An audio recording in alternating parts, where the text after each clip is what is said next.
Israel এবং হামাসের মাঝে জারি যুদ্ধে প্রশ্ন অনেক রয়েছে। এগুলোর মধ্যে একটা গুরুত্বপূর্ণ প্রশ্ন হলো, ভারত কি তার প্রিয় বন্ধু ইসরায়েলকে এই বিপদে সাহায্য করছে?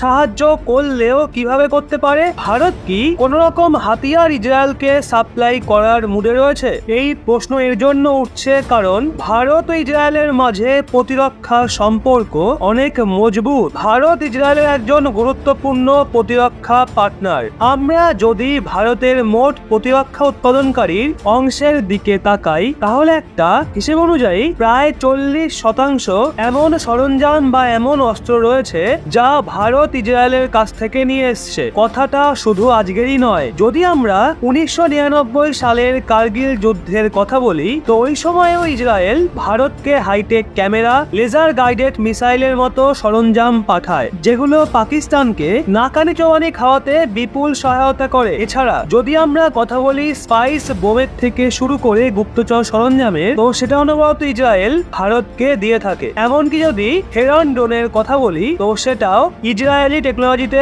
পরিপূর্ণ, যেটা ভারত ব্যবহার করে। তো এখন প্রশ্ন হলো, যখন ইসরায়েল যুদ্ধে ফেসে আছে, তখন ভারত কোন রকমের প্রতিরক্ষা সরঞ্জাম বা কোন রকমের হাতিয়ার তাদের পাঠাবে? প্রশ্ন বিদেশ মন্ত্রণালয়ের সামনে ছিল। শুনে নিন জবাবে কি বলা হয়। स्ट्रेटेजिक पार्टनर के तौर पे देखिए, मैं आपको गलत प्रश्न पूछने, उन्होंने कुछ मांगा है हमसे? ऐसा कोई मुझे तो मालूम नहीं है। जितना मैंने कह दिया, प्रधानमंत्री जी ने जो कहना था उन्होंने अपने ट्वीट में कह दिया है, उनका प्रेस रिलीज भी निकला है, उसके आगे मैं कुछ कह नहीं पाऊंगा। और मुझे ऐसा कुछ मालूम नहीं उन्होंने कोई स्पेसिफिक रिक्वेस्ट की है हमें। हमारे लिए फोकस इससे है कि किस तरह से भारतीय नागरिक जो वहाँ पे हैं उनको वापस ला पाए, जो आना चाहते हैं। गाज़ा में आपने जिक्र किया, हैं हमारे 3 या 4 सिटीजन्स हैं, हम उनके साथ संपर्क में हैं, पर अभी जो इसकी कंस्ट्रेंट्स है उसमें दिक्कत है उनको कोई डायरेक्टली निकालने का, पर हम कोशिश कर रहे हैं जो भी सोल्यूशन हो सके उसमें हम जितना मदद कर सकें हम करेंगे।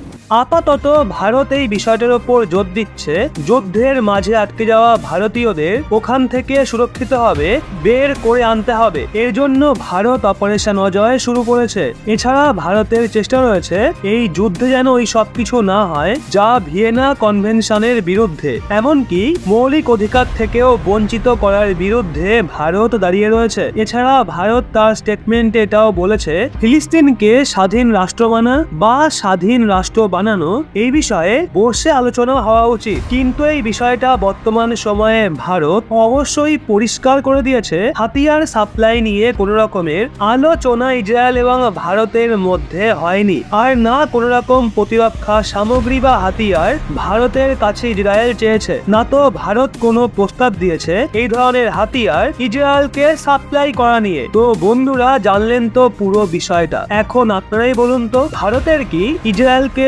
সম্পূর্ণ সমর্থন করা উচিত? কি মনে হয় আপনার? কমেন্টে অবশ্যই জানান।